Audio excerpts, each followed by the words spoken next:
Okay, hot topic, literally. What is your opinion on bannock? Yeah. Is it Indigenous? Is it colonial? Is it Scottish? Hot fry bread, hot topic. It isn't Indigenous.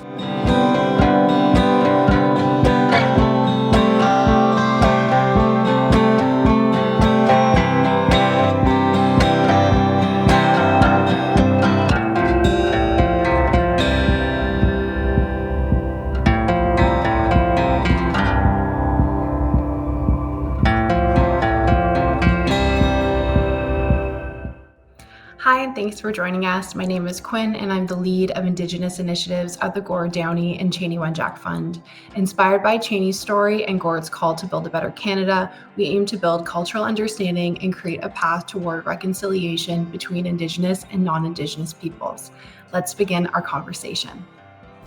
Okay, I am Chef Zach Keeshig. I have a small restaurant in Owen Sound called Naagan, where I specialize in what I call progressive Indigenous cuisine, showcased in a 12-course tasting menu.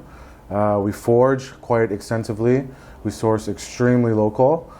We have gardens now, and then we've been very, very lucky the past few years to be probably one of the only restaurants in Ontario to be able to source and use wild game in our restaurant. So we have hunters from the reserve that I'm from shoot some stuff that we use, and then my sous chef Samantha is from Nipissing First Nation, so up near Sudbury. She'll shoot deer and bring them into the restaurant for us as well. As well as that, we've been able to use my cousin's fishing boat, all Indigenous caught fish, into the restaurant and be able to promote and showcase them in the restaurant.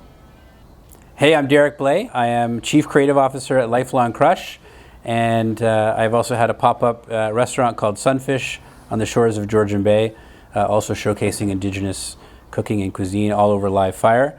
I am from Oneida Nation of the Thames near London, Ontario. That's my home community, and I call Toronto home right now.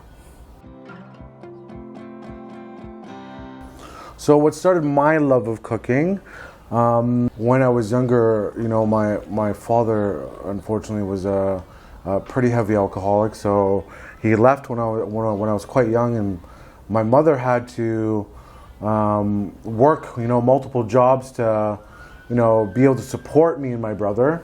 And I think I remember the first time I actually cooked something was just cooking spaghetti and stuff like that for me and my brother. Me and my brother, we drink beer. We like to tell this story about, I used to heat up this Campbell's chicken noodle soup and pretend I was on a cooking show and make him sit there and watch it. So, even growing up, we were always surrounded by women cooking for the men. And, I think one of us were bound to end up becoming a chef, and, it's sort of here I am today. I guess for me, my cooking, I've always loved cooking, just growing up, in the kitchen. I was always obsessed with cooking things on the barbecue, always over fire. I had a real, moment where I was thinking about what am I cooking, and almost like food is medicine moment. Mm-hmm. When I had a really, really bad motorcycle accident. This is probably 7 years ago now. I crashed down in Death Valley in California. Yep. And I broke my back. Ooh. And I was basically out of the picture for 6 months. And I spent a lot of time healing up at my cottage up in Georgian Bay on Honey Harbor. And it was coming out of that I was thinking to myself, what am I eating? How am I going to be healing? And then the healing for me became a deeper question of healing. And it made me start questioning, who I am coming out of this life or death experience, and who do I want to be moving forward. It's a chance to reset. And that's where I started really honoring the side of me that needed to be nourished, which is the side of me that is Indigenous, coming from my mom's side, which is Oneida. And so I started cooking very traditionally. I started experimenting with duck and with pickerel, and I'd go and catch my own pike and catch my own bass and everything. And from that, it kind of turned into friends coming over for dinner parties and up at the cottage, and I would kind of cook them what I was inventing during the week, and doing a lot of research, reading a lot of books on Indigenous cuisine, and trying to break apart what is Oneida cooking, what is other nations, and then And then really that blossomed into this pop-up experience up there where people said, hey, this is really good. Like, you should invite members of the public to come by. And that's what gave birth to my pop-up that I had up there for a few years called Sunfish. Well, I think it's very similar to the kind of start we had, growing up in these Michelin star kitchens that I've worked in. It was very, very kind of white settler French kind of food, eh? And I remember when I first came back from, I was actually working with Michael Statlander, but I really enjoyed what he was doing. And when I came back, I started my pop-up at a farmer's market. We would rent it out. I would set up these plastic tables and invite, I think it was 12 people for like $30 a person to come and try this stuff, because I was learning my cuisine and how I wanted to plate, right? Because at the time it felt like I was just recreating dishes that I had learned from previous predecessors and masters that I had worked for. And I think at the time that was when my kid's mother at the time, I was like, maybe I'll do my version of Indigenous food. Like, I wanted to try to recreate old recipes at the beginning from my aunties and my grandmas and stuff like that. But when I went back to the reserve and I was asking around, there was nothing to be handed down, and I'm not sure if it's from colonialism or that type of thing. And that's when I decided maybe I'll do a progressive style of Indigenous food. I'll use the techniques that I've learned from working in these Michelin style 100 best restaurants, but apply to ingredients that Anishinaabe people were eating along Georgian Bay. So that's when we decided to do a lot of foraging, source local, trying to have Indigenous fishermen come in and bring us fish. And then I think it's probably the past 3-4 years, we started including the wild game, where I went to hunters on Nawash to have game shot for us. And then more Indigenous people wanted to start working with us. So now Samantha, our sous chef, will shoot deer on her reserve on Nipissing First Nation and bring them down, and we use them. So it's become more of a community now, and we're able to showcase, not just what we're doing, but what other Indigenous businesses and stuff like that we've brought into ours. Yeah, beautiful. I think my approach to Indigenous cuisine is very similar to Zach's. I think about the potlatch bands. I think about how food's been used as a weapon to our people, to our ancestors. I think about, reading about entire crops of corn being burnt by the Canadian government. And I think that, food as a major part of identity is really, really important. And I think listening, mainly listening and learning and doing it your way, and doing it in a way I think that's not static. So all of the recipes and all the techniques that I'm learning about they're from the past, obviously. But that doesn't mean that we're going to be serving, bison in a teepee. That's like a static way of looking at it. It's a very kind of colonial way of looking at it. Indigenous cuisine now, can be whatever we want it to be. And as long as we're honoring the past, we're honoring the ingredients, and we're doing it in ways that feel fresh and exciting, I think that's going to get more people interested in that kind of cuisine. Well, I think that was the same sort of idea that I had. I'm pretty sure if we went to 90% of people walking on the street and we asked them, what do you think Indigenous food is, eh? And they'd probably say, I don't know, they shoot deer and moose meat and stuff like that. But, I'm a big believer is why can't we grow fresh sweetgrass and make a sweetgrass ice cream and that be Indigenous these days? Or why can't we get these ducks that are shot for us and we smoke them over birch that we went and harvested, and then glaze them with a magnolia vinegar glaze with birch syrup and stuff like that. And I think that's sort of where we're at with our cooking and things like these days. I'm a big believer. You hear about French food and Japanese food and Italian food, and I'm a big believer that Indigenous food should be right up in that conversation where, it's almost a household name now where people should be sitting at home, be like, instead of going to the Chinese restaurant tonight, why don't we go to, an Indigenous inspired or Indigenous led restaurant? And it doesn't necessarily have to be mine, but to do a bit of research and find this type of stuff. Can you walk us through a few traditional ingredients that you work with, where they come from, how they've been historically used, and what they even mean to you personally? And are there any Ojibwe specific dishes or ingredients that stand out? I think one of the ingredients that we're using right now that is quite traditional is chaga. You know, it took a long time to learn how to cook with this stuff. I remember going to, I can't remember where I was going, maybe it was ceremonies or something like that, but somebody had given me chaga, like a chaga tea that they made. Yeah. And, you know, it didn't taste the greatest because it's medicinal. Yeah. But, you know, we wanted to start cooking with it and figuring out how to cook with it. You know, so at the time I was making like jus and stuff like that, and I would throw the chaga into jus to see if it would do anything and bring any taste, and it did nothing for us. So after a while, you know, I decided in my cooking a long time ago that I wasn't going to use black pepper anymore. You know, we could find alder pepper or grow, you know, our own nasturtiums or find watercress to bring that pepper type of note. Yeah. Or even the vanilla. You know, we use sweetgrass now. We use sweet woodruff. We use white sweet clover. So things like that. And one of the things in our desserts that has always been so traditional is to have, you know, chocolate in desserts. So I started developing this dish called chaga.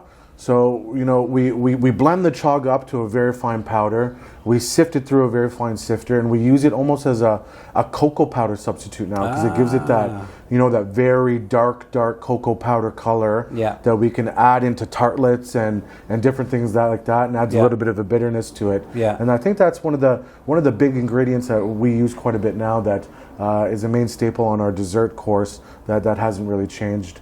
That and birch. You know, I worked at a 2 Michelin star restaurant, and I seen that they were grilling and cooking meat over peachwood.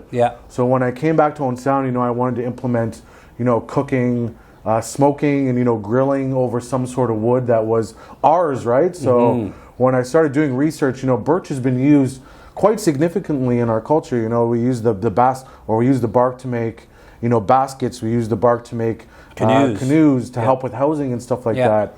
So it took a long time, but we found a spot where we can harvest the last year's birch that was knocked over from the snow. So we'll go and we'll harvest all that, and we smoke and cook directly over birch now. And do you use birch syrup as well? Yeah, birch syrup quite a bit. It's expensive because we buy it. You know, we tried the one year to tap trees, but it's so much different than, you know, maple syrup. Like it's almost maple syrup, I think is 50 to 1 or 25 to 1 or something like that. But then birch syrup's 100 to 1 almost. Like you need. It takes a long time to boil it down, and you need a lot of sap. It's like literally 100 liters of sap to make a liter of birch syrup. But I think next year, when it comes time for that tapping season, you know, instead of giving people just, you know, tap water, we might give them birch water to sip on throughout dinner or something like that. Yeah, cool. Okay, hot topic, literally. What is your opinion on bannock? Is it Indigenous? Is it colonial? Is it Scottish? Hot fry bread, hot topic. It isn't Indigenous. It was brought over as a survival meal by the early settlers, right? They threw us on reserves, to diminish our population and stuff like that. And we were given, flour, we were given these ingredients to try to, and shown to make this type of bread.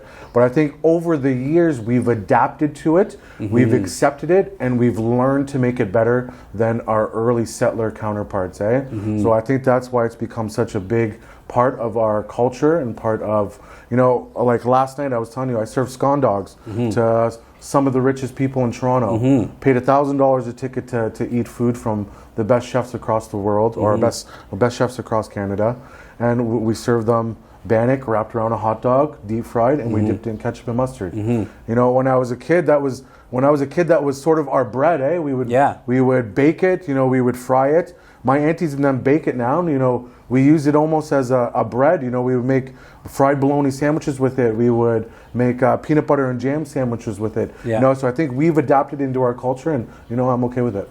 So would you say bannock is Indigenous because we've made it our own, and I think it's an important element of who we are because it's a story of survival? I think so, and I think to remember the history also as well, right? We've adapted as our own, but a big part of my job now in the position that I am with, being able to talk to the public and talk to as many people I do is to be able to tell these stories to people, I'm a big believer in the type of food that we do is a lot about storytelling. Yeah. So you touched on earlier how you source some of your ingredients, or through all your ingredients actually, foraging, Indigenous growers, your sous chef harvests, the deer that's served in the restaurant, community networks. What are the challenges with finding all these ingredients, getting them all sourced? You're not going to a grocery store. Yeah. You're not working with like a Cisco or a Gordon Food Services. Like, you're literally sourcing from the land with this, amazing web of individual people. What are the challenges with, the menu, sourcing, the timing, ingredients? Like, there must be a lot of challenges around that. Well, when I first started, it was crazy, right? Because, I could only get what was coming from farms. So when I first started doing this stuff, we were cooking with pork, we were cooking with chicken, and we were cooking with stuff like that. And as I deepened and got more involved in the type of food that I wanted to do, it was a lot of making these relationships with people and learning how to cook these game birds, and being creative with what the seasons had to offer, type thing. We don't even really use ginger in our restaurant anymore. We'll forage snake root or wild ginger, or coming up pretty soon, all the magnolia starts to come out, and you get the bit of the ginger from that. Yeah. So it's been a long road to be able to get to where we are using this type of stuff in the restaurant these days, and it was a lot of time going on my own to see what other restaurants were doing. You know what I mean? I staged at a lot of the best restaurants in Canada, and I went to New York last year to go see this type of stuff and just get ideas and see how they were, eliminating some of the ingredients in their cooking, and then coming back and having our own ideas about how to be able to use this stuff. I went to a restaurant last year, 2 Michelin stars. It's called Aska. Oh yeah, and I find Scandinavian cooking is very, very similar to Indigenous culture and Indigenous cooking. Yeah, where it's a lot from the land and a lot of what's in season and stuff like that. Yeah. So I learned a lot from them. Our menu also is very based off of, like, we're coming back into spring, right, where we're able to start foraging using wild mushrooms and stuff like that. But then it's also the time when we're getting ready for winter almost, you know what I mean? Like, we just got through winter where most of our menu was pickled, dried mushrooms, that preserves, type of stuff, preserves, all that sort of thing. So it was a lot of that and just a lot of learning. Even as I started cooking when I was 16 and I turned 36 this year, so almost 20 years of cooking and almost 10 years of doing my own stuff. I'm still learning every single day. And it feels like the wisdom that you've acquired over the last the wisdom the whole time, but it feels like things for you are accelerating in the sense that you're taking all this wisdom from all of your other elements of your career. You have your own restaurant now. Seems like it's like you're innovating and you're speeding things up right now in a way that's super inspiring. Well, like I said, it almost feels like sometimes that we're paving the way of what Indigenous food could be. Yeah. Like I said, a lot of the times when people think about what Indigenous food is, wild rice and different things like that, but I feel like it can be so much more than that. And I feel like we're just discovering of what that can be. Yeah. Are there any protocols or Ojibwe teachings around how certain foods are harvested, prepared, or shared that you can speak to? Anything you've learned? Yeah, a lot of what I've learned is, we respect a lot of the ingredients that we're cooking with. Even when we're foraging and stuff like that, we never over harvest what we're picking and stuff like that. We always leave some for the next person. Yeah. And then a lot of the time it's very traditional to leave sema or a bit of tobacco down when you're doing this sort of stuff, right? Yeah. So we've tried to adapt that and teach our staff, because our staff isn't 100% Anishinaabe. We got some Caucasian guys in there and stuff like that. But we're trying to educate people about our culture, not just in the restaurant, but with our diners and stuff like that now. And that's a lot of what we're trying to pass on. And I think with the whole animals, it's just making sure that we use the animals and we respect the animals that gave our lives to be able to eat this sort of stuff, eh? Like a lot of the guys from the reserve will shoot us, geese and things like that. So we always try to make sure that we're using the whole animal. Like when we pluck them in the restaurant, we'll donate the feathers to Mawikwadong, which is an Indigenous cultural center in Owen Sound, so that they can use it for different, art projects or quilts, or things whatever. like that, quilts or whatever like that. So we're always just trying to make sure that we're trying to use the whole animal. Very similar to, I'm sure, growing up in a kitchen, what you've learned, that sort of stuff. Yeah. How do traditional Indigenous foodways, which you're totally following here, it sounds like, support ecological sustainability? And what can the broader food industry learn from this? Well, I'll give these wild geese a bit of a talk about here. Wild geese, they're overpopulated. Yeah. They destroy land.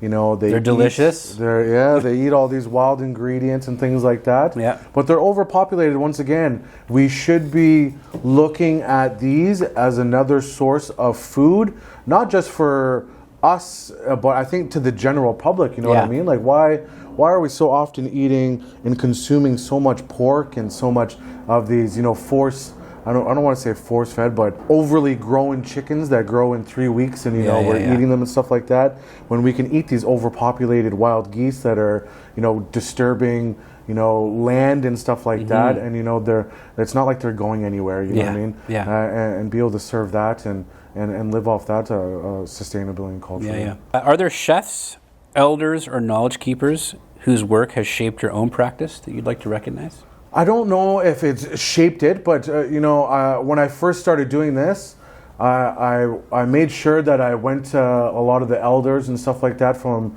the reserve that I'm from to get the blessing to be able to do the type of cooking that I was doing. Right. Nobody, I don't want to say nobody, you do it, but it hasn't really been done like this before.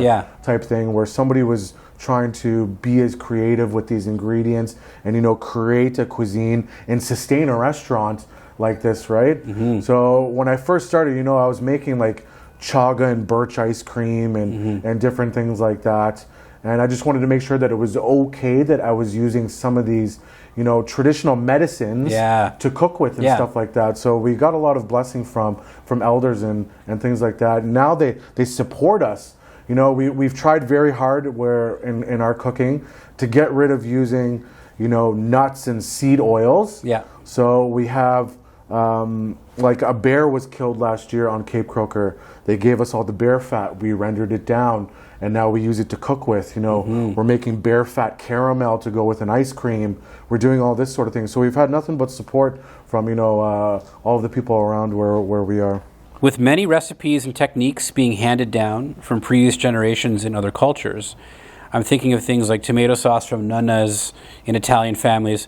Has the impact of colonial policies, like the 60 scoop or residential school, had an impact on how you've had to learn or adjust your culinary journey? 100%. Like I said to you before, when I first started this, I wanted to try to remodernize in a tasting menu or something, old recipes that were handed down from, nonas or, grandmothers and things like that. But when I went back to, Nawash and was asking around to, aunties and friends and grandmothers and stuff like that, there was nothing to be handed down. And I'm not 100% sure if it's from colonialism or what it's from, but when we got into it, it was more about teachings, you know what I mean? More verbal spoken about teachings and what people were eating and how they were hunting and how they were, preserving and cooking these ingredients. And it's things that we've adapted into our restaurant these days. And, learning just a few of these things, I took a deeper dive into, what other ingredients we could substitute and things like that. Where we took it upon ourselves to, teach ourselves what we could use instead of these other ingredients. And I feel like it's a great showcase of what we're doing in the restaurant, from past teachings and now present teachings that we're adapting to our progressive Indigenous food and being able to teach and pass it on to the next generation. How does food function as a form of storytelling, memory, and identity, and what responsibility do you feel as a chef with that? Well, one of the big things that I'm kind of known for in the restaurant is our storytelling. You know, it's a big part of who we are as a Indigenous community and an Indigenous people. You know, one of the first dishes that people get when they come to the tasting menu is our little bannock, right? My grandmother used to make it for me when I was a little boy. You know, something that we served last night. You know, she would roll it very thin, wrap it around hot dogs and deep fry it. But now we do it in a bit more of, our style. We'll fry these little discs of bannock. We have some hung yogurt on it. We have some birch smoked trout or fish that we get from the boats that we serve on top. We make our own elderberry capers from green elderberries to put on top. And then we garnish it with these wild herbs and, things that are coming out of our garden. And we tell this story to guests. You know what I mean? So it sounds relatable and, they get a story of where this food comes from and what we're serving in the restaurant. Yeah. Would you call your cuisine pre-colonial? Do you use any ingredients introduced by settlers, and do you have a philosophy on that? We do use ingredients that are, that have been introduced by pre-settlers. We have an ice cream on our menu. We use 35% cream. Yeah. From time to time we'll make, a watercress oil that we use, sunflower oil from. But other than that, we're trying our best in putting our interpretation of what Indigenous food is. Like I just said to you, we've tried to eliminate we don't use olive oil whatsoever. Yeah. We've gone back to using a lot of rendered fat. Yeah. So, we get these ducks in every single week, and instead of just throwing out the fat. Much fat. Yeah, we'll render it down and we'll cook with that. Same with the bear fat. We started introducing bear fat into our cooking and things like that. So I think that's where we're sort of at and what we're trying to do. I'm not sure it's pre-colonial because pre-colonial I know it's almost very traditional. You know what I mean? And like I said before, I think we're just trying to tell our story of what, Indigenous could be or Indigenous food could be in almost the 20th century. It's a bit more, it's just a bit more today kind of food to fit in today's food. I think if you did like a hard interpretation of pre-colonial, it feels very static. Yeah. It feels very like in the past, and then that may not be as exciting, and it may not be as innovative. Yeah, well, I think that's why we've gotten recognized for what we're doing, right? Is the innovation with some of the ingredients and coming up with dishes that are, kind of have that Indigenous flair and stuff to it. And that's why you call it progressive. Indigenous cuisine. That's I've always stated that I was never doing, traditional food. We were trying to push the envelope of what it could be, and that's where we're at today. It's like come and taste the future. It's not come and taste the past. 100%, yeah. Any advice you would give a young Indigenous person who wants to pursue a career in food but doesn't see themselves reflected in most of the industry? Yeah, when I first started, I didn't see a lot of that, you know what I mean? Especially if you want to become a chef on, I think this sort of level and where we're at now type thing, you always have to start from the basis. Unfortunately, as people and as Indigenous chefs and, the Indigenous food culture grows, there's always going to be, hopefully in the future, someone to open up an Indigenous cooking school or to open up, more Indigenous restaurants where young Indigenous chefs can come learn from. But always the basis, how I learned is we've always just started in the restaurant learning the basics, you know what I mean? And then eventually, you can start to have your own ideas, go to your own reserve where you're from, learn some of the techniques and learn some of the teachings that were handed down and passed down to you, and maybe come up with your own style of what Indigenous food could be. Or you can go that same traditional route of, the more classic sort of stuff. But I feel like Indigenous food and Indigenous chefs are on the uprise right now, and I wouldn't doubt, and maybe even something that we might dive into later on in life is maybe opening up an Indigenous school where Indigenous chefs can come learn their culture and their food, because like I said, it's very I hate to use this word, but very kind of Caucasian, white right now type thing. Yeah. Food has long been used as a tool of colonization, from the deliberate slaughter of the buffalo to restrictive policies that criminalize hunting, fishing, and gathering on our lands. How did the removal of traditional food systems impact not just physical health, but identity, ceremony, and sovereignty?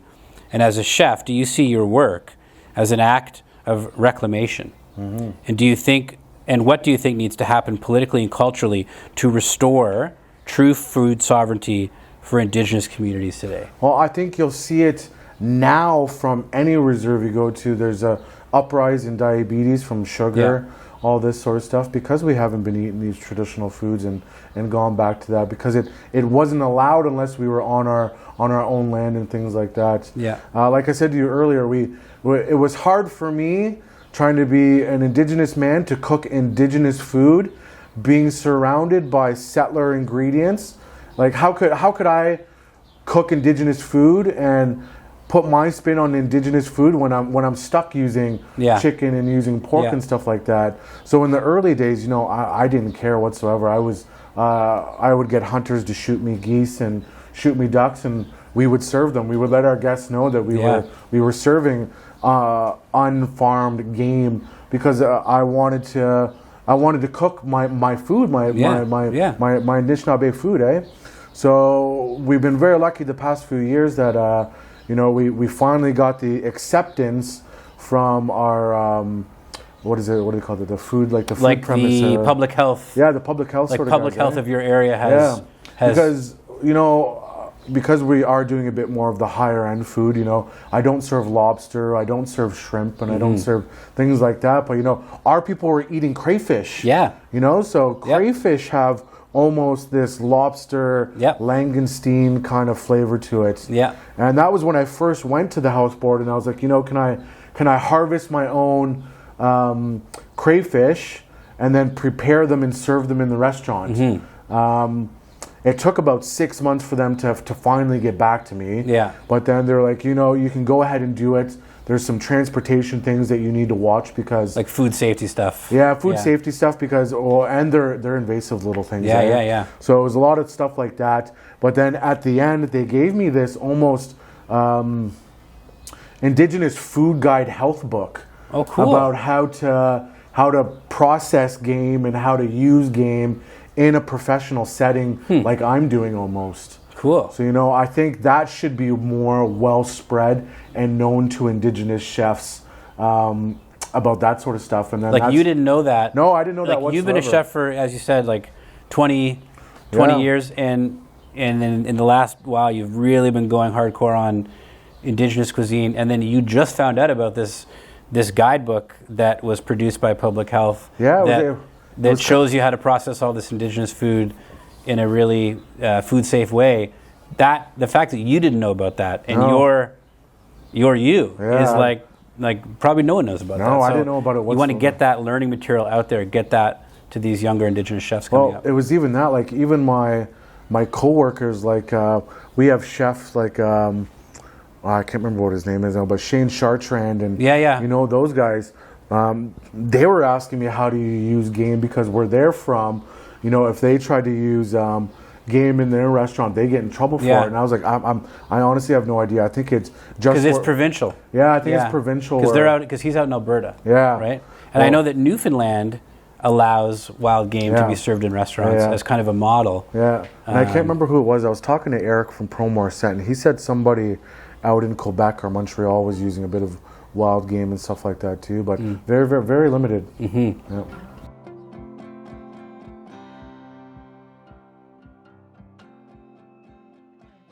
Well, I feel like we are doing our part in bringing this stuff to the forefront. Being recognized in magazines and being on TV is an inspiration for the younger generations of Indigenous chefs. Seeing me on a magazine or seeing me on TV and being like, hey, we have the same skin color. We're both Indigenous, right? And seeing that, hopefully we inspire the next generation to want to be able to do this sort of stuff, and take on the reign, and hopefully go out and want to learn about their culture and food and things like that. So as I said before, there's a few other chefs. There's a handful that I know of in Canada and Ontario that are doing their part and where they're from to put Indigenous food on the map and things like that. And I think pretty soon there's going to be a large uproar of Indigenous food and Indigenous chefs being everywhere. Yeah. I think that Canadians are only kind of recently waking up to looking more positively at various Indigenous communities across this land. And I think that although I'm sure lots of our audiences of Indigenous cuisine will be also Indigenous, I think the larger audience and the really exciting opportunity is non-Indigenous people eating Indigenous food. Yeah. And I think that what gives me hope is that we have things like Truth and Reconciliation, we have organizations like Downie Wenjack, and getting people involved with this idea of, you are what you eat, and this idea of food is medicine, and this idea that people can use food as a lens to learn about Indigenous ways and learn about, it's such a huge ecosystem, as you touched on in our conversation. It extends all the way into the communities, elders, young people, hunters, everything, knowledge keepers.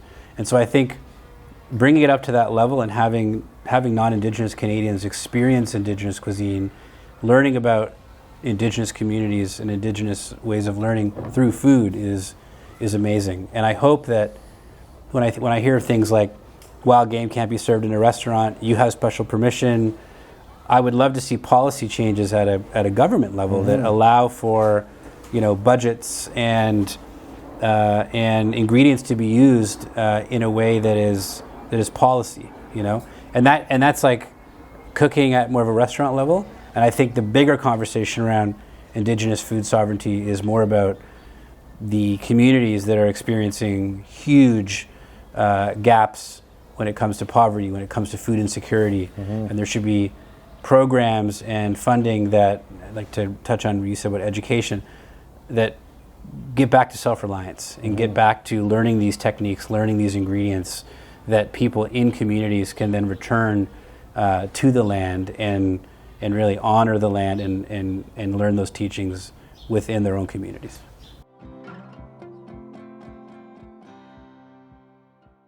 I decided, a few years ago that we were going to stop cooking with vanilla. And one of the earliest memories I have of smelling something similar to vanilla, my dad passed away last year from alcoholism, but I remember us lighting up sweetgrass that he hung in his mirror and smelling that and smudging with that. It almost had a very, very light, sort of similar note to almond or vanilla. So a few years ago, actually longer than a few years ago, but when I was about 20 years old, we started using this community garden in Owen Sound. Who he's a white man, but he's an ally of the Indigenous community in Owen Sound. Had these community gardens, and he would allow me to go there and pick, all the herbs they grew, flowers, and whatever else, to be able to serve that on my menu and things like that. And I remember the first time I asked him, I was like, "Oh, do you have fresh sweetgrass?" Because I didn't want to cook and use dried ceremonial sweetgrass to cook with, And I remember he walked up to this patch of sweetgrass they were going, and he cut it, and we rubbed it together and we sniffed it, and it brought me back to that moment so long ago with my dad in his truck. Yeah. The ingredient that feels the most home to me is probably, I'm going to just say pike. It's my favorite whitefish, my favorite fish, I think, in general. And I grew up at our family cottage in Honey Harbor, doing a lot of fishing. It was always bass. Bass is kind of like the more, I guess, like well-known fish to catch up there. But pike was always kind of a weirder one. I just like the flavor of it, and it just takes me back to fishing with my dad and just having all those memories. And so Zach, I just want to say Yawanko, which is thank you in Oneida. I want to say thank you for your time today and sharing all your thoughts and all your perspectives on Indigenous cuisine. It was an absolute honor hearing everything you had to say, and I hope that everyone listening has learned a lot too. So any opportunity we get to be able to speak about this stuff and spread the word about not only what we're doing, but the whole picture, right, is always a great opportunity, and hopefully, this conversation can inspire other conversations to happen. So we thank you very much. If you'd like to continue learning, you can follow along on our YouTube channel or wherever you listen to podcasts. And you can find additional resources on our website at downeywenjack.ca. Thanks and take care.